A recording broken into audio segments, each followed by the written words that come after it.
comment limiter notre vieillissement cérébral et comment limiter aussi les risques d'évoluer vers une maladie neurodégénérative.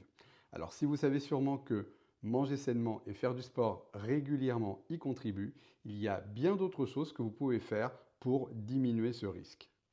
La première chose, c'est garder une bonne audition, parce que dites-vous bien que l'audition est un facteur majeur de stimulation de notre cerveau.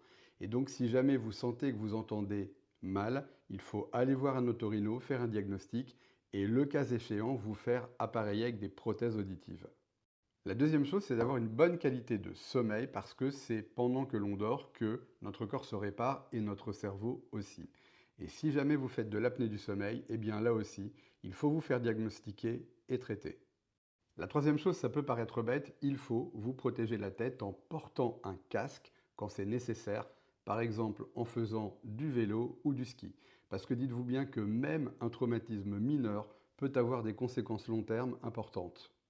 La quatrième chose, il faut éviter l'isolement. Il faut maintenir des relations avec sa famille et ses amis.